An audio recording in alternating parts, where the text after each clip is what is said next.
Hello friends, ഇന്നത്തെ വീഡിയോയിൽ ഞാൻ നിങ്ങളെ പരിചയപ്പെടുത്തുന്നത് തമിഴ്നാട്ടിലെ രാമേശ്വരത്തുള്ള ഒരു ടവറിന്റെ വിശേഷങ്ങളാണ്. ദൂരദർശൻ സംപ്രേഷണ കേന്ദ്രമായും ഓൾ ഇന്ത്യ റേഡിയോ സംപ്രേഷണ കേന്ദ്രമായും പ്രവർത്തിച്ചു വന്നിരുന്ന ഒരു ടവറാണ് രാമേശ്വരം ടവർ. 1995 ഇതിന്റെ പ്രവർത്തനം ആരംഭിച്ചത്. 1060 അടി അഥവാ 323 മീറ്റർ ഉയരത്തിലാണ് ഈ ടവർ സ്ഥിതി ചെയ്യുന്നത്. തികച്ചും കോൺക്രീറ്റ് കെട്ടിടമാണിത്. ഇന്ത്യയിലെ തന്നെ, അതുകൂടാതെ ഏഷ്യയിലെയും ഏറ്റവും ഉയരമുള്ള ഗോപുരങ്ങളിൽ ഒന്നാണിത്. രാമേശ്വരത്തെയും പരിസര പ്രദേശങ്ങളിലെയും ദൂരദർശൻ സംപ്രേഷണവും ഓൾ ഇന്ത്യ റേഡിയോ സംപ്രേഷണവുമെല്ലാം ഈ ടവർ വഴിയാണ് നടത്തിയിരുന്നത്.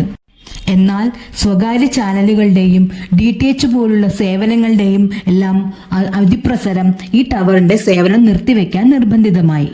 2021 ഡിസംബർ 31 26 വർഷത്തെ സേവനം ഈ ടവർ അവസാനിപ്പിച്ചിരിക്കുകയാണ്.